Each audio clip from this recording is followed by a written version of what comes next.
Welcome back. Welcome back to This Week in Film. Wait, what?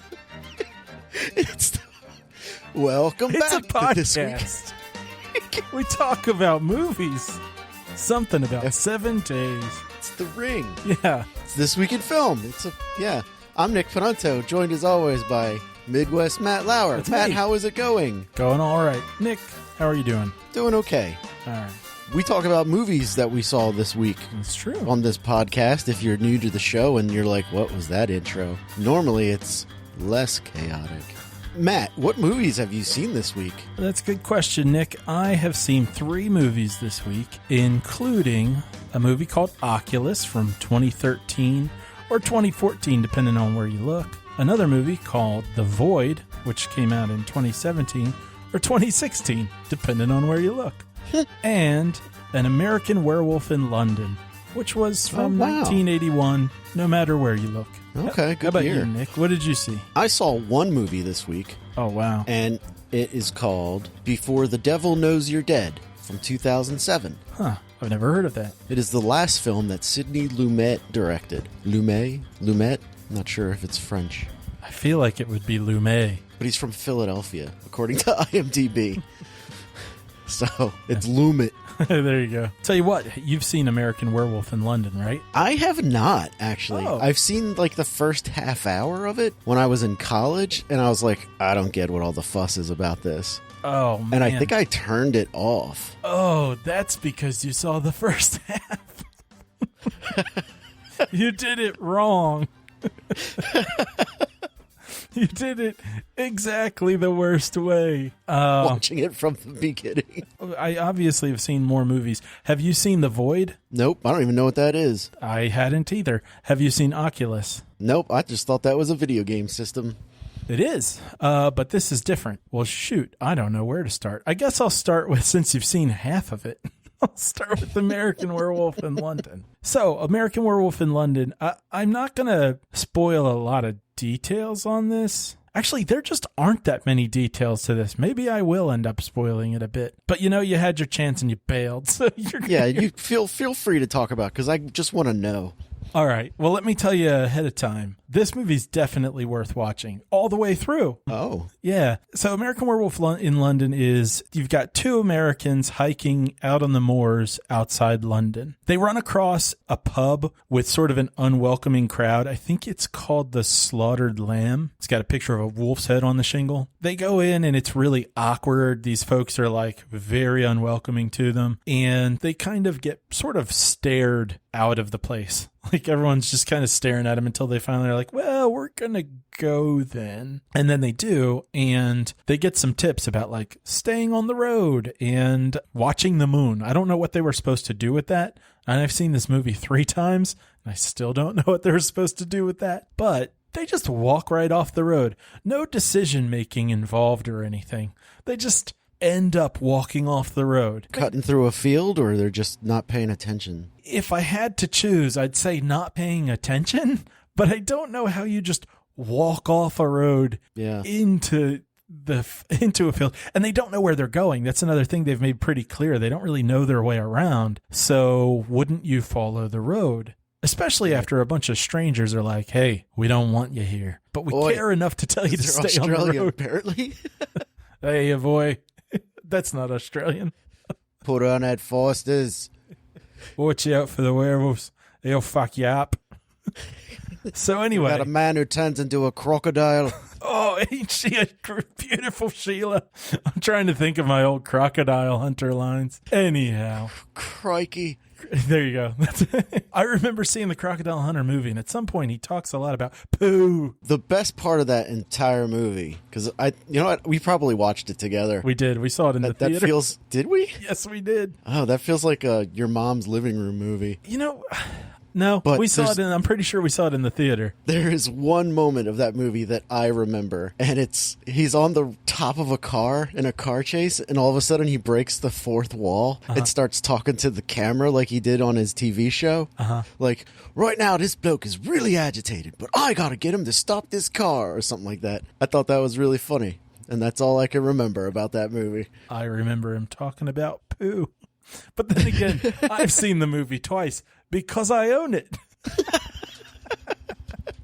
Do I know why? Nope, I sure don't. Anyhow, so these guys wander off the road and they start hearing some growling and get attacked by a werewolf. One of the guys is killed by the werewolf. The other guy gets injured, but wakes up in the hospital and discovers that he's lived through it and his friend is gone. Throughout the movie, he starts talking to this nurse, and then she really thinks he's cute, and she takes him home, and he starts getting visited. Actually, he gets visited in the hospital, but then again at her place by his friend, who sort of like appears to him. And it's not really clear like if he's a ghost or a spirit or what exactly he is, like what form he's in. But he's like sort of falling apart throughout the movie. But each time he shows up, it's actually pretty humorous. I mean, it's not necessarily like laugh out loud funny, but there's a lot of humor in it. And that's one of the things that kind of stood out to me about this movie. Like, I remember the first time I saw it expecting something really scary, because I had seen some of the special effects and they're really good. So I thought it was a good movie, but it wasn't. The rest of the movie, aside from like the end, I was like, that wasn't particularly scary. And then the second time I saw it, like as an adult, I was like, oh, this movie's a comedy. I didn't even realize that the first time. Oh, this is actually pretty funny. And this time I knew what to expect because I knew it was kind of funny. And it was. So there's some humor between these guys, but for the most part, you're really just getting to know this character a lot. You're seeing a lot of interaction with him and this nurse, and his friend as an apparition kind of keeps telling him like, you're going to turn into a werewolf. And so he actually tries to convince him to kill himself so that he won't end up making other werewolves or killing people kind of like his friend was killed, who are like stuck in limbo because they were killed by a werewolf. That's a hell of a legal disclaimer. Meagle? Legal. Oh. What's the fine print on that? Like, that's not fair. Well, he didn't choose to be a werewolf because he forgot to read the fine print. Yeah, but like the guy who's dead is like, oh, I'm stuck in limbo. Yeah. No, he keeps showing up. He's like, come on, man. You got to get me out of this.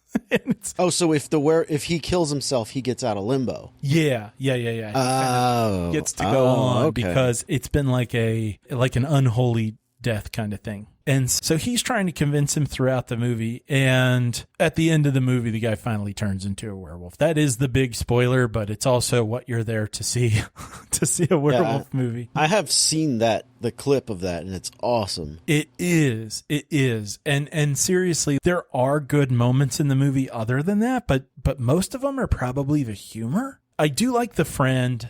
I do like this character. There's a doctor who's like a grumpy ass old doctor, and he's not particularly nice to anybody, but he's the savviest person in the movie. And he like at some point starts to like look into things. He's like, I'm going to find out about where these guys went to. I'm going to see if I can go find the people at this pub and ask around. And like when you first see, like the movie first starts, these people are all super intimidating. And this guy gets there and he's like, yeah, I'm just going to ask you a bunch of questions, and I'm not going to be shaken at all by how you're staring or being dark and angry and whatnot. And it's pretty cool. It's a good character to have in the movie. And without it, I think you really would, maybe you get some jokes out of the friend, but you'd probably just be sitting there waiting for the werewolf to show up, which you're not getting much of in the first half hour. So honestly, you really did see the least horror-y, other than the initial attack, the least horror-y parts of the movie and maybe the least compelling parts of the movie. That's kind of why I bailed on the movie, was because I knew it was supposed to be a comedy kind of horror movie, and I like John Landis movies, and this movie's going along and I'm like, this isn't funny, this isn't scary, I am so bored, I'm turning this off. Because back then I had that power to turn off something I didn't like. That's funny, you've lost that and I've gained it. Yeah, well, the reason probably that you felt that way is because so much time is invested in like this guy and the nurse, and it's not a particularly good performance from the dude. It's not a particularly likable character, even though he's supposed to be kind of dorky and sweet and likable. He's kind of not. So, and there's not enough like chemistry there to actually have it feel like much is going on. So I could totally see that. Like if I had not seen this movie when I was a teenager, if I were seeing it for the first time, I probably would have been tempted to turn it off too. Not because it's just terrible, but I would have just felt like it's going nowhere. Yeah, that's kind of how I felt about it. I was just like, ugh. Yeah. I got stuff to do. Yeah. At the end of the day, you know, kind of with the like good, bad, and weird, the best part of this movie is the effects when they finally happen. The humor is pretty good. And like I said, the doctor and the friend are good, and the tension in the pub is good. But you don't have a lot of it. It's like the pub tension stuff is a bit at the very beginning, a little bit towards the end of the second act. And then in the third act, you've got a lot going on. So if you do check this, I do recommend seeing it, especially if you're like a horror buff and you want to check out all the classics. I feel like it's more engaging than something like, for instance, Friday the 13th. So I would recommend it, but you do have to, it helps to know you're going in with something that's not going to be at a very like quick pace and not going to be particularly engrossing throughout the whole movie. So, okay. Yeah. Yeah, I guess I'll have to give it another shot sometime. Yeah, it's worth checking out again. All right. Well, now I definitely will watch it. Cool. And that's all I'm going to say about that one. All right. I also started watching The Frighteners, but we didn't finish it yet, so I'm not going to worry about that one. Oh, man. That's a movie I really want to watch again because I loved it when it first came out. Uh-huh. I was like, I love this movie. It's so good. And I'm like, I shouldn't go back to it. You should probably not. Yeah. I saw it in the theater and I did not like it, but it was I loved it. 1996. So I was like, you know what? Maybe this is one of those movies where I wasn't really digging the humor. And if I go back and just kind of let it be a bit cheesy, I'll enjoy it. I like Michael J. Fox. And I remember that being part of why I saw it in the first place. And it didn't work for me then. And having watched half of it last night, I'm not sure it's doing a lot for me now either. but we'll probably finish it up. So I'll tell you more next week. Oh, I can't wait. Hang on to your butts. That's a different movie. Yeah, it is. Tell you what, I'll do The Void. I'll leave Oculus for last. All right.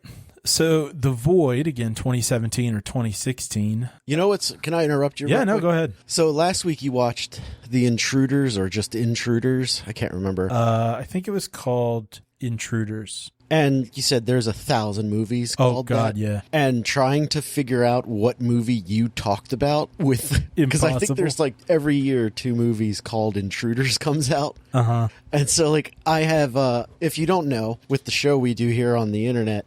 I put together a little picture of all the movies we're talking about with all their titles and stuff, and so I have to look up the movie and all that stuff. I put the whole thing together, and then I realized that I had picked the wrong Intruders movie. Oh. I had the totally wrong one. It wasn't a huge fix or anything, but I was just kind of like, hold on a second. This isn't the same movie I'm looking at on IMDb. This movie looks way better than the one Matt looked at. And it's just because of the font of the...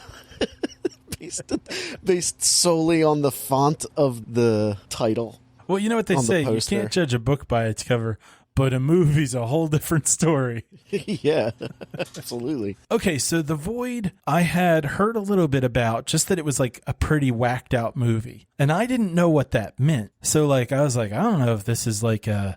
Wickety whack? Yeah, wickety whack, like, or a nickety whack, like Nicolas Cage movie. Like, what am I in for? Just regular type. Yeah.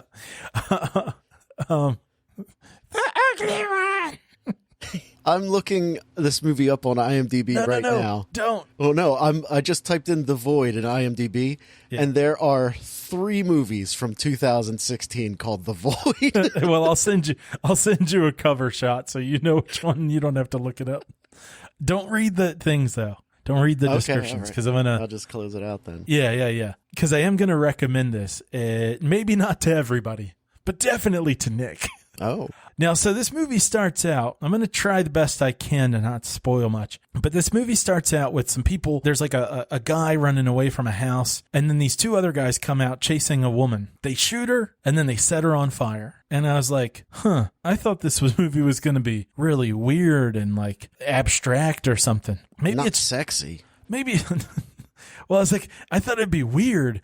I guess it's just going to be dark. And then all of a sudden there's a person standing there in a white outfit with a triangle on their face. And I was like, oh, weird it is. So anyway, Slight spoiler, I guess. But then a little bit later, like a minute later, you're only a couple of minutes in the movie, there's a cop that spots this guy running away, and he takes him to a hospital. It's pretty clear it's like a small town setting kind of thing. So he's sort of a small town sheriff. Takes this guy to the hospital, and then the movie just like really starts feeling like a Stephen King movie that isn't cheap. You know how sometimes you're watching a Stephen King movie and you're like, man, if they just polished this up and maybe did like a second take, it would be kind of interesting. Mm-hmm. This movie does that. It's kind of cool. It's like the Stephen King movie that Stephen King was never involved in. And it kind of takes place in, I think, like the early 90s or late 80s. So there's like, you know, some of the stuff that you'd have to explain out in annoying ways, like cell phones and stuff like that, just aren't an issue. And then you meet a young lady named Kim, who is Ellen Wong, the young lady who played Knives in Scott Pilgrim. And she's training to be a nurse, and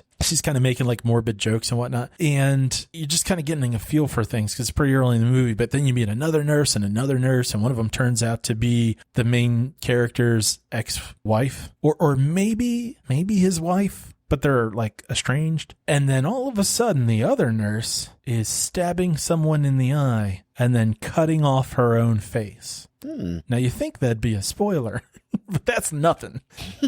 This movie is going to go all over. This movie wants to and does do everything. There was a moment, now I have to not spoil this, but there was a moment where I literally made a note that said, the only thing missing from this movie is an actual ... And then about 30 seconds later, I had to highlight that and put a line through it. I was like, oh, never mind. There that is. And then my next note and my last note for the description part is just, oh my God, in capital letters. Just, this movie gets wacky. I mean, it stays dark. It's a dark movie. It's not wacky in a fun way. It's wacky in a Nick and Matt want to sit down and get kind of disturbed kind of way. Okay. Not like Gator Bait Disturbed, but like Gator Bait 2 Disturbed. I don't remember Gator Bait 2. I watched it from One my of them memory. had the shotgun. That was the first one. Was it? Okay. But this movie does a lot. And if Nicolas Cage had been in it, it would have been pretty neat. So anyway, there's some good things and some bad things. Ellen Wong's really good. And I, even though I didn't really like Scott Pilgrim, I liked her in it. I think she was the only character in the movie that I liked. You've got people trapped in a hospital, which is always fun to me. I like those movies where people are sort of stuck somewhere trying to figure out ways to get out. It does a really good job of giving you lots of chaos that's making you wonder what's going on. And the practical effects in this movie are very, very John Carpenter. I know John Carpenter wasn't the one that did the effects. It's probably Stan Winston. But like, it's got a lot of The Thing sort of qualities going for it. I'm not sure what the budget was on this movie, but with all the practical effects, you'd think it was like really expensive. I don't think this movie was actually even in theaters, but man, the effects were almost like nostalgic, but they were also good. I really dug this movie, even though there was some bad stuff, which I'll get to in a second. But the movie's not exactly over the top, but it's not restrained. So it's not like Machete or something like that, but it's still very like, it just does whatever it wants to do. There's just no holding back. So the bad parts, acting. There are a couple people in it who just don't really act particularly well. There's an older doctor, and then there's like an older sheriff, or like if this guy is the deputy, there's the sheriff. The main guy, whose name I apparently erased, has excessive face acting. His face just does a little too much. You know how Jim Carrey, when he's doing comedy stuff, just kind of exaggerates every expression? Mm-hmm. This guy just kind of does it with non-humorous things. He's not terrible, and he's not completely unlikable, but it's a little strange. He also gets an injury at some point, and then it seems to be fine a minute later in spite of all the blood. So that's kind of strange. There are a couple little things like that where I'm like, oh, this is a little, they could have edited this down a little bit so it didn't seem so weird. But otherwise it was really enjoyable. It was really strange, and definitely its own movie. Like I maybe this is a little bit in terms of tone like Into the Mouth of Madness. Mm-hmm. But that's it. Otherwise, it's its own thing. I recommend it. If you like horror movies, I wouldn't even hesitate to say if you like horror movies, check it out. All right. So, well, I can't wait to watch this. The Void. Check it out. It looks like its rating on IMDb is 5.8 out of 10. And I can sort of understand that, but I would give it more. I'd probably... Well, we'll get to it later, what I actually give it. We'll find out exactly what you'd give it. Yeah. It says Metascore from 14 critics is a 62. It's only 99 cents on Prime. So it's not free, but it's not expensive either. All right, cool. That sounds fun. Yeah. All right, well, then I guess on to my movie. Excellent. Before the Devil Knows You're Dead. From 2007, as I said earlier, it is the final film from Sidney Lumet. It stars Philip Seymour Hoffman, Ethan Hawke, Albert Finney, Marissa Tomei. Michael Shannon shows up at one point. Rosemary Harris. Rosemary Harris was the mom? Huh. I didn't even recognize her. I don't even know who Rosemary Harris is. She's Aunt May in the Tobey Maguire Spider-Man. Oh, okay. Anyway, so this is a crime drama thriller. And the plot of this movie, without really spoiling anything, Ethan Hawke and Philip Seymour Hoffman are brothers. They're both in a bad way with money, and Philip Seymour Hoffman comes up with this plot to rob their parents' jewelry store in like upstate New York, or maybe like out of the city New York. They say suburbs a lot, so maybe just out of the city, but like a small quiet area just outside of New York City. Anyway, they decide to rob it, and everything goes wrong. And it's just like one thing after another goes wrong. Mm-hmm. It's a pretty interesting story. The way it is shot is kind of terrible. I really did not care for the look of this movie. Everything seems overexposed. Nothing has very nice colors or anything. It looked like a movie that I would make for YouTube, where it's hot out and you just don't have the time to set up anything, so you just set the camera up on a tripod and walk away. And then when you get back to look at the footage, you're like, oh, this is all overexposed. Oh well, it's YouTube. Yeah, that can make it pretty unpleasant. Contagion. The acting in this movie is... Contagion's fantastic. It has beautiful colors. And...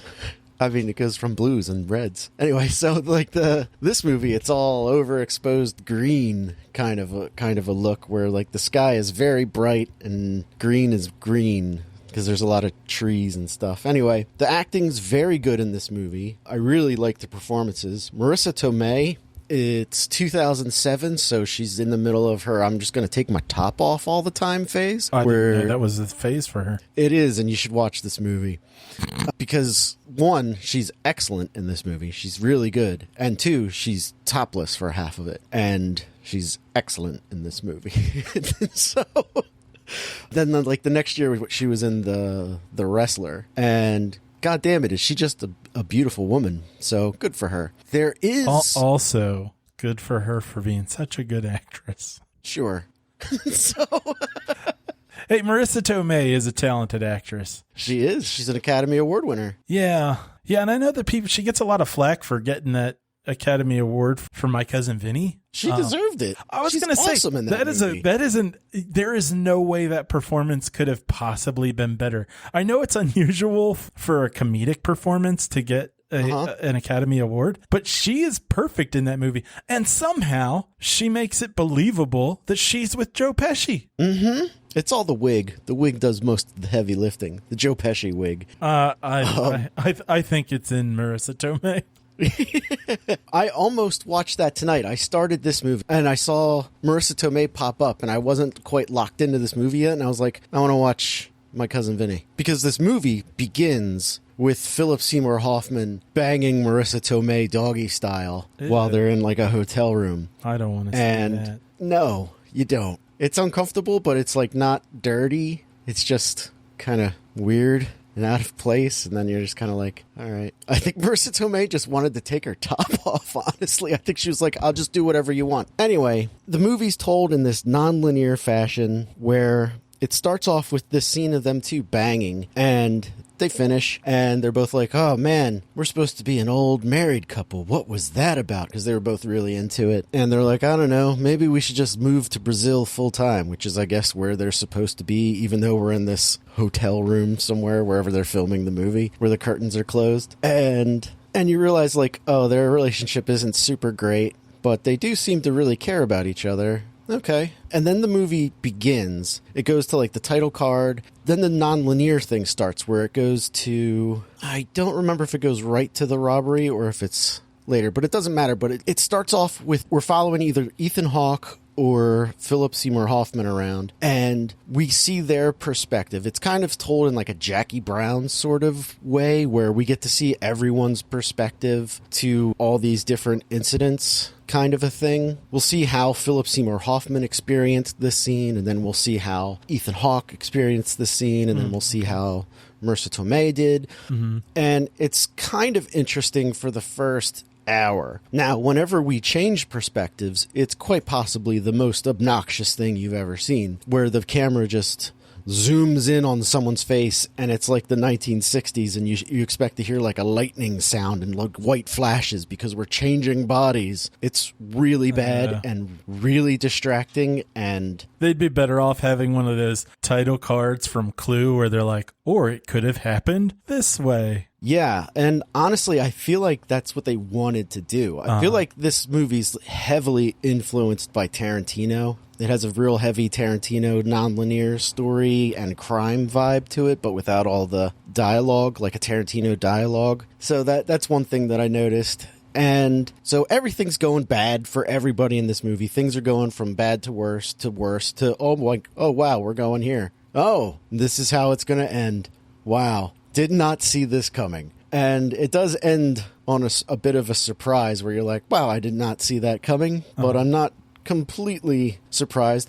I am surprised that the final shot of this movie, though, gets real weird. I can't tell you because I don't want to spoil it, but so that's why that was as cryptic as possible. This movie was worth checking out, I would say, to watch it for the performances alone. Philip Seymour Hoffman's great. He plays like an underground heroin addict. Like he's a high-functioning heroin addict.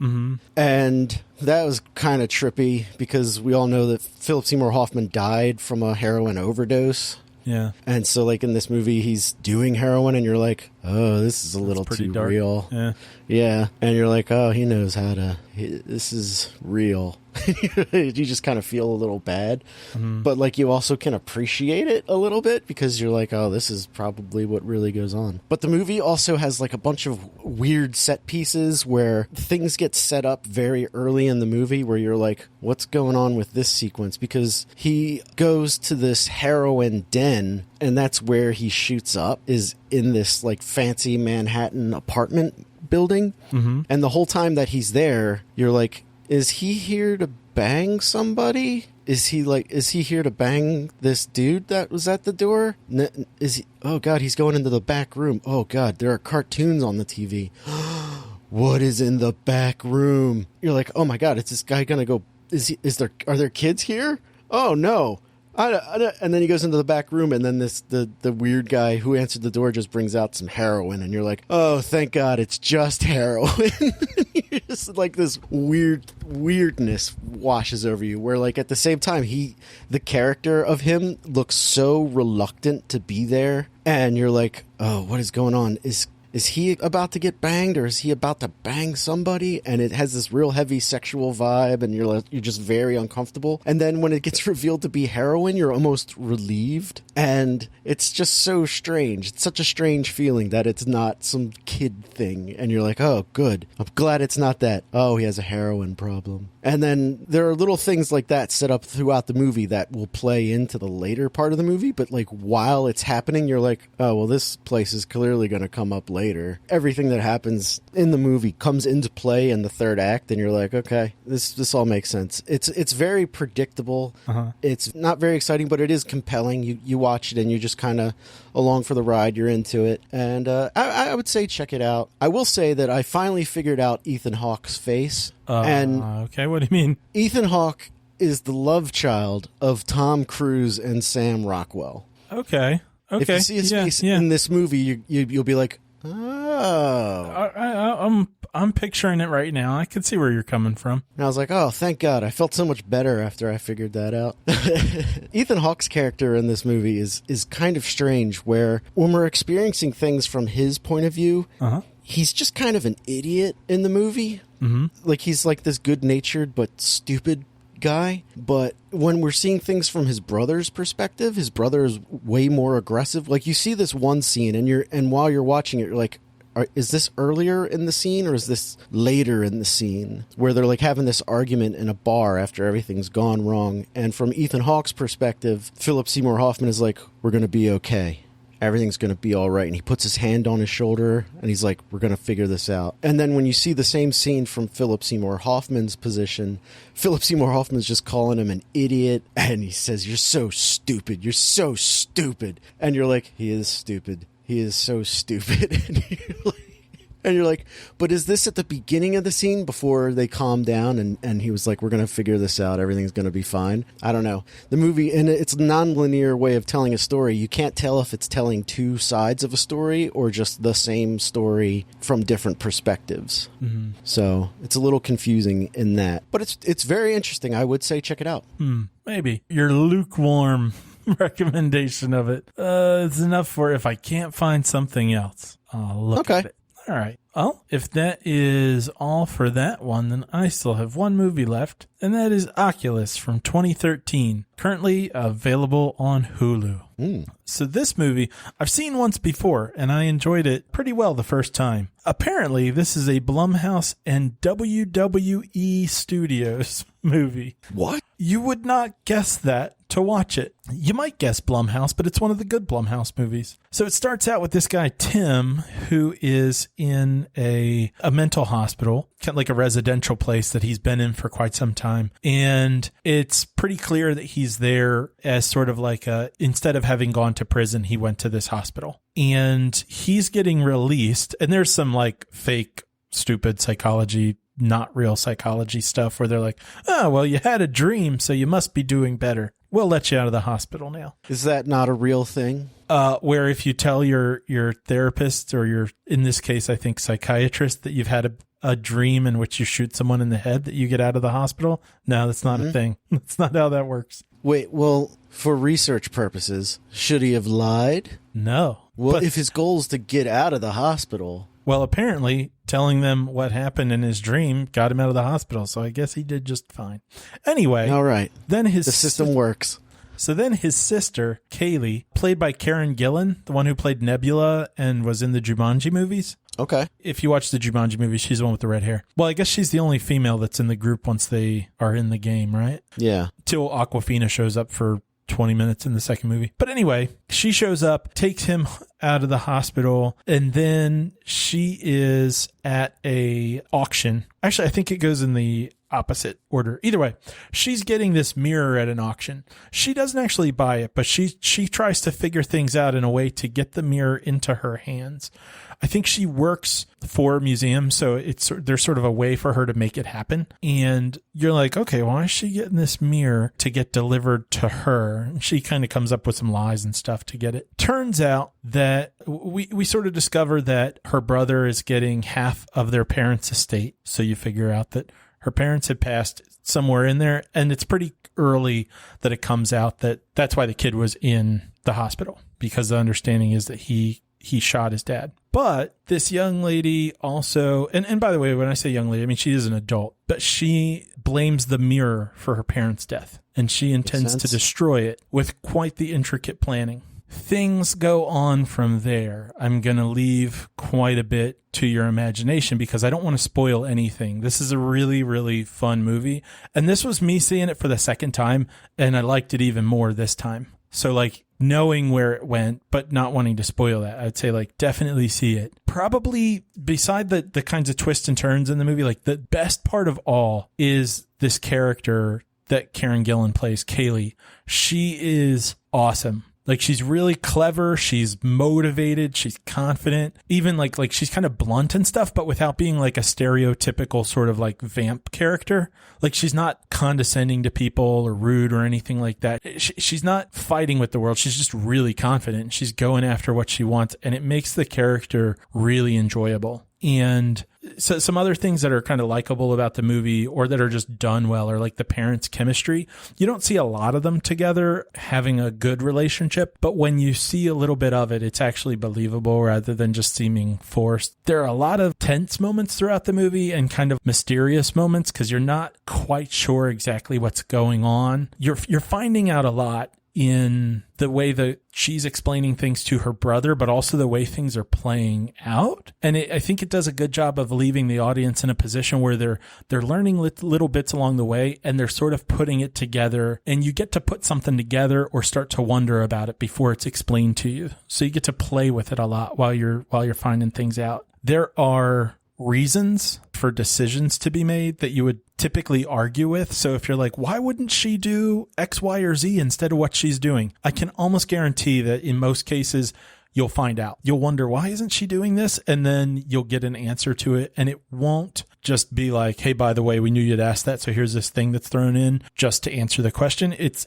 there because it makes sense. All right. So this movie hangs together really well, I think. And they're like realistic behaviors. Like, there's some point where this woman is talking to her, I think he's her fiance, and he's like, hey, what's the deal with some of this stuff that you were printing out? And she tries to dodge the question. And in another movie, it would just get dodged. But instead he's like, hey, still wondering about you printing out that stuff. And eventually she's just like, look, I'm not going to talk with you about it other than to say, just let it be. But there are just things like that make the movie kind of like, I guess it's another thing about the character I like, is like, she still seems real, even though she's really cool. You get a lot of crossover from like backstory to what's happening in the present moment. And it's like a lot of back and forth. And they do a really good job of doing a lot with that, like distributing exposition and information in like a helpful way that's also satisfying, but also it kind of allows you to, it's one of the ways that they do the thing where you can get a question and then get an answer to it while you're starting to put it together. So it's a good, they do really well there. And like these like reveals that show up they don't just hang together well, they're also cool.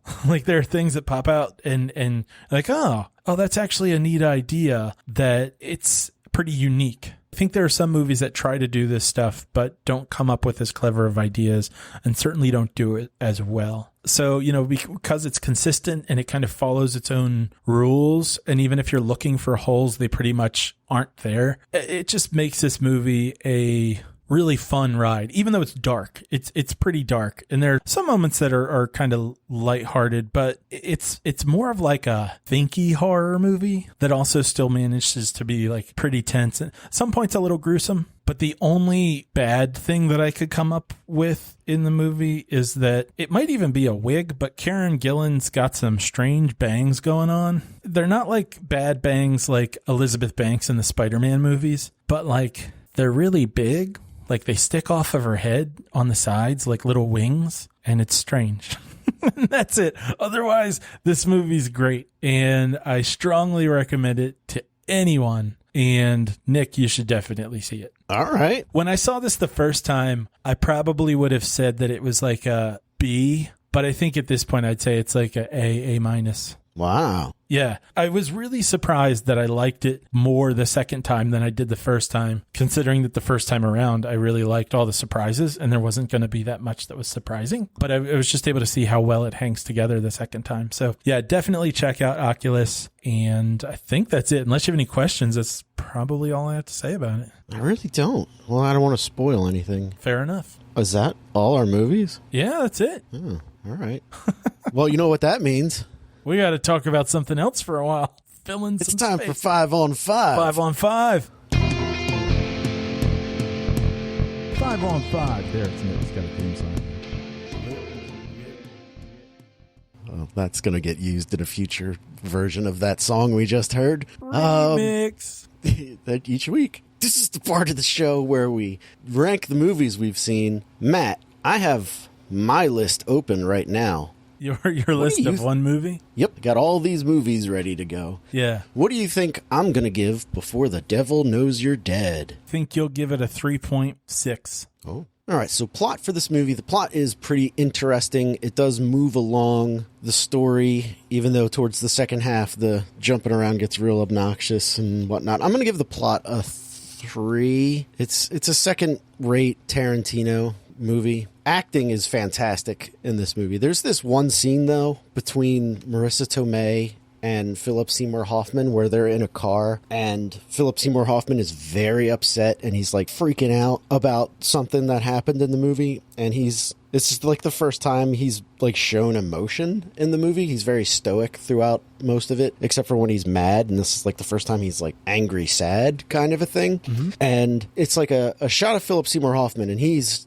killing it in this scene. And then they cut to Marissa Tomei, and every time they cut to her, she either looks sympathetically sad or really annoyed that this is happening. It's very confusing, and I feel like that's deliberate. As far as, because like there's stuff that happens later where you're like, well, what is this all about? But while you're watching that scene, you're like, wow, this is a really powerful performance, and he's really upset, and he has a reason to be upset. There's a lot going on in his life right now, and why does she look so pissed off? Oh, she looks nope, she's pissed off again. It's just this weird thing where you're like, why are you... Anyway, it's an interesting scene. Anyway, the acting in this movie is great. I'm going to give the acting a 4.5. Okay. Pacing. The pacing is where this movie kind of suffers. Mm-hmm. The second half of the movie, it kind of falls off the map. The perspective jumping gets a little too much, and then there's like twists and turns, and you're like, okay. They introduce Michael Shannon way too late in the movie. He's like a third act character introduction kind of thing. It's like late second act, maybe not quite third act, and that's a no-no. But I liked Michael Shannon in this movie, although his hair is weird. He's got like blonde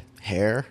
Like, it's weird. I'd always just think of him as like a dark-haired guy. But anyway, the pacing, I'm going to give it 2. It's pretty bad. And then the aesthetics of this movie are not great. Sound is great. The little special effects that they have are really well done because, just the drama. But the way it's shot, while sometimes there are some very clever shots, for instance, there's something happens with the dad's car where the car gets wrecked a little bit, but they don't address it. And then in a later scene, he and Philip Seymour Hoffman are outside talking, and in between them up the driveway is the car, and you can just see like the back bumper is like hanging off of it and the trunk is like kind of popped, and you're like, oh, that's clever. They show the result of what happened to his car without drawing any attention to it, and I was like, oh, that's very clever in this overexposed scene where you're just like, oh, the shot composition is fantastic. Why does it look like this? And I'm just baffled. Like, I can't figure out if it's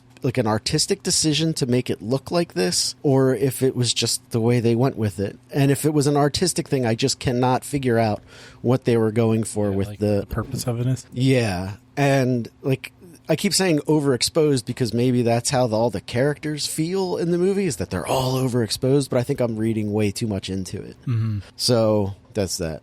So I think as far as aesthetics, I'm going to have to go with a 2.5. And overall enjoyment, I will give it a 3. It was a pretty fun heist movie. And my score for that movie is a 3, an even 3. Well, I overestimated that. You fool! I am an idiot.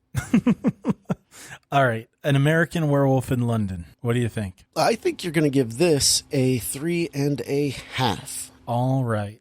So the story, the plot, the themes, I think as a story, this isn't a bad idea. It's a pretty simple thing, but it's not a bad idea. It's just because of how it's told. This is going to come back up with the pacing, but it could have been polished up a lot. So I'm going to give it a 2.5. The acting, this is kind of all over the place. The nurse is likable enough, but I wouldn't say the performance is great. The doctor's pretty awesome. The friend's pretty funny. Actually, it was kind of funny because I was watching this with Karina, and when the guy died, she was like, oh no, oh man, I liked that guy a lot more. I said, trust me, you're going to be glad he's the one that died. Then when he came back, she was like, oh, you know what? You're right, because he's the one who gets the funny lines and stuff. So the acting, I'm going to give a 3. It's really a couple people saving the main character because he's just not that great. Pacing, this takes a couple knocks on pacing. I'm going to give it a 2 for pacing. The aesthetics of it, I got to say that the special effects really outweigh all the other stuff. So it's going to seem like a bit of a ridiculous score, but I'm going to give it a 4.5 for aesthetics because of those effects. And then enjoyment wise, boy, I wish I could rate like individual acts. I'm going to give it a 3.5 for enjoyment. That brings your score for that American Werewolf movie to be 3.1. What did you say I was going to give it? 3.5. Oh, all right. Can't wait to hear what you think about American Werewolf in Paris. That movie sucked. I never saw that one. I saw it in the theaters and it was terrible. I hated it. Never want to see it again. Okay, The Void. You seem to really like this movie. Think you're going to give this a 3.5 too. It might be a 3.5 across the board kind of night for me. Okay. Oh boy, the story and the plot and the themes. I don't even know what to say to that. Boy, can I give it a symbol instead of a number? I'd like to give it an upside down exclamation point with an @ signed over it. I am going to give, for being interesting, I'm going to give it a 3. The acting, it's all over the place too. I'm going to give the acting a 3.25. Okay. Wow, that was a genius move to break it down into quarters. Okay, pacing. It's never been done before. This movie, pacing-wise, it's just kind of nonstop. And it works well for what it is, for it being so chaotic to be nonstop. So I think that actually works really well. I'm going to give the pacing a 4. The aesthetics, again, special effects are really good. As far as how it's shot, like I said, it's kind of like a Stephen King movie that actually looks good and has good enough edits to, have good takes and stuff. So as far as the aesthetics of it, like how it's shot and everything and the special effects really give it some points too. I'm going to give the aesthetics a 4. And then enjoyment, man, I don't know if that's the right word. Oh boy. It also means entertained. Yeah, I was definitely. And how much fun you had. Like, holy cow. What the heck? What the heck? I'm going to give it a 4. That doesn't sound right. I'm going to give it a 3.75. Never been done before. Unprecedented. Yeah, this movie's all over making me change how I do stuff. What's it get? You gave it a 3.6. All right. Before I forget, you reminded me of excuse me. There's a scene in Before the Devil Knows You're Dead where Philip Seymour Hoffman gets to do a Tommy Wiseau / Citizen Kane room wreck where he's just pissed off and I think it just trashed the room, and he goes full Wiseau, where like Tommy Wiseau in the room is just like, I hate the world, and he's smashing stuff, and he's like, why, and he's like throwing things. Philip Seymour Hoffman doesn't say anything, but he just like lazily pushes stuff off of a table. You're just like, but like you can feel it, you could just feel the apathy. Does he have sex with a dress? No, that doesn't happen, but he does drop rocks on a glass table, and you're like, I wonder if that table's going to break, because I bet they don't have the budget to do that a bunch of times, because this is a fairly inexpensive movie. But he knocks all this stuff off of a counter, and it's great because the character feels nothing, but like you can tell he wants to feel something, so he's like trying to smash stuff to be mad, but it's just not there. And you're like, I like this. This was a good move on Hoffman's part to just kind of really low key the whole thing, where like you could see him really going like the whole other way with it, when it would have been comedic almost. But he's sort of like drained and hopeless. Yeah, where he's just like, I guess this is what I'm supposed to do in this situation. I guess I'll just smash something. I don't know. I'll throw this flower. Whatever. I don't even care anymore. So that was cool. All right. What do you think I'm going to give Oculus? I think you're going to give this movie a 4. That feels I've had some time to dwell on it. Yeah. The story, I feel like I should give it a lower score because it's not a well-known, big, polished movie, but I'm going to give it a 5. What? Because there's nothing I would change about it. Wow.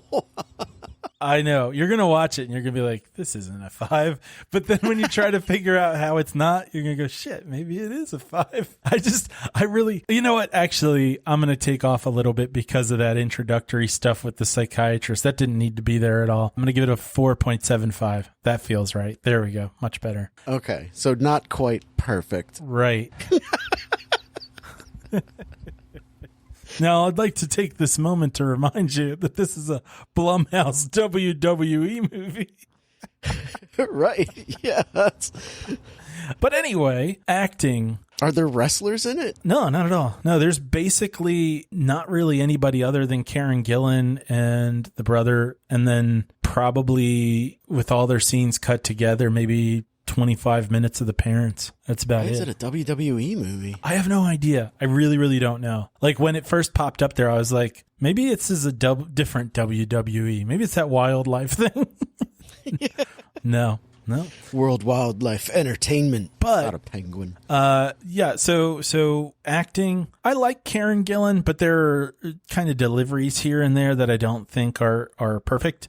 I look forward to watching her get better and better as an actor, though. The brother's not particularly great as far as the performance goes, but everything's more than serviceable. And even though there are a couple things here and there where maybe Karen Gillan could have done a little better, the rest of the time she's doing a really great job. And that's a bit of a mixture of her and the characters it's written. But like, she obviously knew what the character was supposed to be. And that's really, really good. Because otherwise, this could have been done in a pretty stereotypical way rather than being just like, she's a strong woman. It's kind of like some of the women from The Descent. So I'm going to give the acting a 3.75. Pacing, 5. Wow. Okay. There's nothing wrong with the pace.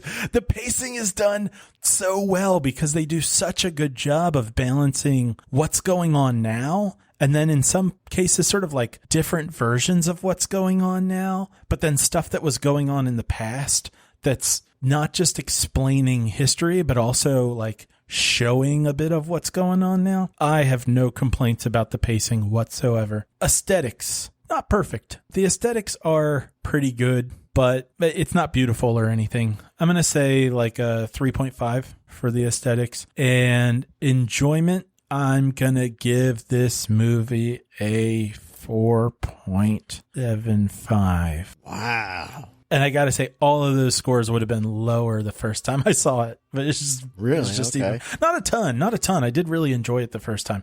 But I guess the best way to say is I appreciated it a lot more this time. And I had more fun watching it. It's weird. Your score for this movie comes out to be a 4.35. Nice. Which puts it in third place. After below what? Below Jojo Rabbit and above The Gentleman. What's first place? Knives Out. Huh. I think I enjoyed this more than Knives Out. I don't know.